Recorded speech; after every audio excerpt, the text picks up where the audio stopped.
ሰላም ጤና ይስጥልኝ የዶክተር ዮናስ ቤተሰቦች እንደምን አላችሁ? ዛሬም እንደተለመደው በአንድ ጠቃሚና አስተማሪ ሐሳብ ተገናኝተናል። በዛሬ ፕሮግራሜ የሙዝ ጠቀሜታን ነው የምነግራችሁ። እንግዲህ ሙዝ በሀገራችንም በመላው ዓለምም በጣም ከሚወደዱ ፍሩቶች አንዱ ነው።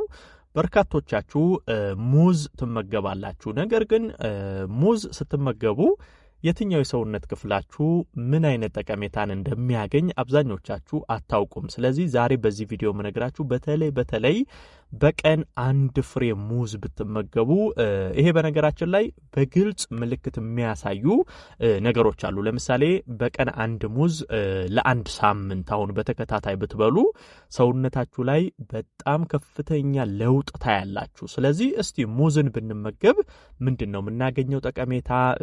ከሙዝ ጋር ተያይዞ ደግሞ ማድረግ ያለብን ጥንቃቄዎች ምንድናቸው? በአጠቃላይ ስለ ሙዝ ነግራችኋለሁ። አብራችሁኝ ቆዩ። ለቻናሌ አዲስ ከሆናችሁ ሰብስክራይብ አድርጋችሁ ቤተሰብ ሁኑ። ይሄን መረጃም ላይክና ሼር እያደረጋችሁ በርካቶች ጋር እንዲደርስ እንዲማሩበት እንድታደርጉ በክብር እየጠየቅኩ በቀጥታ ወደ ሐሳባችን እንግባ። እሺ፣ በመጀመሪያ አንደኛው አሁን ሙዝ ስትመገቡ የምታገኙ ጠቀሜታ ከዚህ ከጡንቻ ጤንነት ጋር ተያይዞ በተለይ ከነርቮች ጋር ከጡንቻ ከመስሎች ጋር ተያይዞ ሙዝ በጣም ትልቅ ጠቀሜታ አለው። ለምሳሌ የጡንቻ ህመም ያለባችሁ ሰዎች፣ የነርቭ ችግሮች ህመሞች ያለባችሁ፣ ከልብ ጋር የተያያዙ ችግሮች ካሉ በነገራችን ላይ እንደዚህ አይነት ችግሮች ካለባችሁ ሙዝ ብትመገቡ በጣም ጥሩ ነው። ሙዝ መስሎቻችሁን የማፍታታት ነርቮች ላይ ያሉ ህመሞችን የመቀነስ የጡንቻ ህመሞችን የመቀነስ አቅሙ እጅግ በጣም ከፍተኛ ነው። ከዚህ ከጡንቻ ጋር ተያይዞ ከነርቮች ስርዓት ጋር በተያያዘ ሙዝ በጣም ትልቅ ጥቅም ይሰጣችኋል።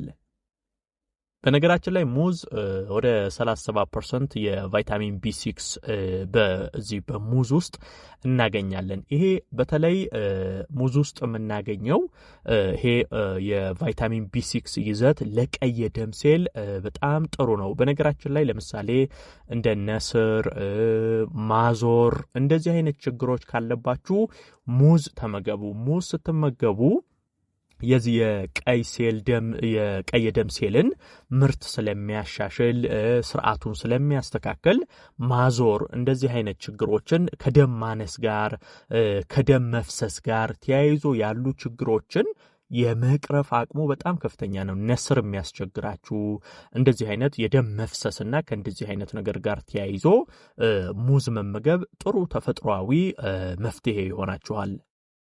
እሱ ብቻ ሳይሆን በነገራችን ላይ ለምሳሌ ሴቶች በወር አበባ ጊዜ የዚህ የቀይ ደም ሴል በብዛት የሚፈሳችሁ ከሆነ ለዚህም ወቅት መመገብ ትችላላችሁ። ወር አበባ ላይ ስትሆኑ ከፍተኛ የቀይ ደም ሴል መፍሰስ የሚያጋጥማችሁ ከሆነ እንደዚህ አይነት ችግሮችን ለመቀነስና ይሄ የወር አበባ ጊዜን በተስተካከለ ጤናማ በሆነ መንገድ ለመወጣት ሙዝ መመገብ ጥሩ መፍትሄ ነው።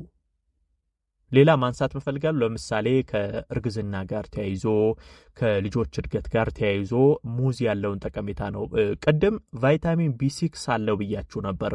ቫይታሚን B6 በነገራችን ላይ ከነገርኳችሁ ጥቅሞች ባሻገር ደግሞ ለምሳሌ እርግዝና ላይ ያላችሁ ሴቶች ብትመገቡት የልጅ የአይምሮ እድገትን በከፍተኛ ሁኔታ ያሻሽላል። እርጉዝ ሴቶች ሙዝ መመገብ እጅግ በጣም አስፈላጊና የሚመከር ነገር ነው። ምክንያቱም የልጁ የአይምሮ እድገት ላይ የአይምሮ ጤንነት ላይ ትልቅ ስራ ስለሚሰራ ነው። እዚህ ጋር በጣም አሳስቤ የምነግራችሁ ነገር ሴቶች በእርግዝና ወቅት ሙዝ በጤናማ መንገድ መመገብ እጅግ በጣም ያስፈልጋል። ከዛ ባለፈ ሙዝ በጣም ብዙ የአንቲኦክሲደንት አይነቶች አሉት። ይሄ በተለይ ሙዝ ውስጥ የምናገኛቸው የአንቲኦክሲደንት አይነቶች ለልብ ጤና በጣም አስፈላጊ ናቸው። በተለይ በአሁኑ ሰዓት ላይ በህፃናት ላይም በአዋቂዎች ላይም የልብ ህመም፣ የልብ ድካም፣ ከልብ ሴሎች ጋር ህዋሳቶች ጋር የተገናኙ ህመሞች በጣም እየጨመሩ መጥተዋል። እንደዚህ አይነት ህመሞችን ልክ እንደ ሙዝ ባሉ ተፈጥሯዊ ነገሮች ቀድማችሁ መከላከል መቻል አለባችሁ። ይሄ በሙዝ ውስጥ የምታገኟቸው አንቲኦክሲደንቶች ለልብ ጤና በጣም ተመራጭ ናቸው። ሙዝ በጤናማ መንገድ የሚመገብ ሰው ለልብ ህመም የመጋለጥ እድሉ በጣም ይቀንሳል። ልብ ደምን በጤናማ መንገድ እንዲያሰራጭ ያደርጋል። የደም ቧንቧችሁ እንዳይጠብ ያደርጋል። መስሎቻችሁ ጤናማ እንዲሆኑ ያደርጋል። ይሄ እጅግ በጣም ለልብ ጤና ተስማሚ ነው። በሙዝ ውስጥ ሌላ ፖታሺየም እናገኛለን። ይሄ ሙዝ ውስጥ ያለው ፖታሺየም ጤናማ የደም ዝውውር እንዲኖር ያደርጋል። በነገራችን ላይ ይሄ ማለት ሙዝን ተመግባችሁ ከሙዝ ፖታሺየም ወደ ሰውነታችሁ ስታገኙ ጤናማ የደም ዝውውር ይኖራል ስንል ተያይዘው የሚመጡ ከደም ጋር የተያያዙ ችግሮች ይቀንሳሉ ማለት ነው። ለምሳሌ የደም ግፊት ሊሆን ይችላል፣ ስትሮክ ሊሆን ይችላል፣ ከልብ ጋር የተያያዙ ችግሮች ሊሆን ይችላል። ይሄ ከደም ዝውውር ጋር በተያያዘ የሚፈጠሩ ችግሮች የመከሰት እድላቸው በከፍተኛ ሁኔታ ይቀንሳል። ይሄ በሙዝ ውስጥ ያለው ፖታሺየም የሚሰጠን በጣም ትልቁ ጠቀሜታ ነው። እዚህ ጋር አንድ መናገር የምፈልገው በተለይ በቅርብ ጊዜ የወጡ ጥናቶች እንደሚያሳዩት ለምሳሌ በ22% የልብ ህመምን እንደሚከላከል ያሳያል። በ13% ከዚህ ከደም ዝውውር ጋር ተያይዘው የሚፈጠሩ ችግሮችን የመከላከል እጅግ በጣም ትልቅ ስራን ይሰራል። በነገራችን ላይ ይሄ የደም ቧንቧ ጥበት አሁን ስትሮክ በአሁን ሰዓት ላይ በጣም ብዙ ሰዎችን ህይወት እያሳጣም ለተለያዩ የጤና ችግሮች እየዳረገ እንደሚገኝ ይታወቃል። ይሄ ስትሮክ ከሚፈጠርባቸው ነገሮች አንዱ የደም ቧንቧ ጥበት ነው። ታዲያ ሙዝ ስትመገቡ የደም ቧንቧ ጥበትን የመቅረፍ እድሉ በጣም ሰፊ ነው። የደም ቧንቧችሁ ሰፋ እንዲል ያደርጋል። ያኔ ደም በጤናማ መንገድ ሰውነት ላይ እንዲሰራጭ ያደርጋል። ይሄ ስትሮክንም እንደዚሁ የመከላከል እድሉ በጣም ሰፊ ነው። ሌላ ስለ ሙዝ ሳነሳ ማንሳት የምፈልገው በተለይ ክብደት መቀነስ ለምትፈልጉ ሰዎች ነው። ሙዝ ትንሽ ስትመገቡ የጥጋብ ስሜትን የመፍጠር አቅም አለው። ይሄ ማለት በተለይ ክብደት ለምትቀንሱ ሰዎች በጣም ይረዳችኋል። ምግብ ቶሎ ቶሎ እንዳትመገቡ። አንዴ አሁን ለምሳሌ ጠዋት ከቁርስ በኋላ ሙዝ ብትመገቡ ረጅም ሰዓት ሳይረባችሁ እንድትቆዩ ያደርጋል። ይሄ ሰውነት ያጠራቀመውን ኃይል ስብ እንዲያቃጥል እንዲጠቀም ስለሚያደርገው ክብደት ለመቀነስም ሙዝ ተመራጭ ነው። እዚህ ጋር ሌላ መጨመር የምፈልጋቸው በተለይ ከጥንቃቄ ጋር የተያያዙ ነገሮችን ማንሳት ፈልጋለሁ።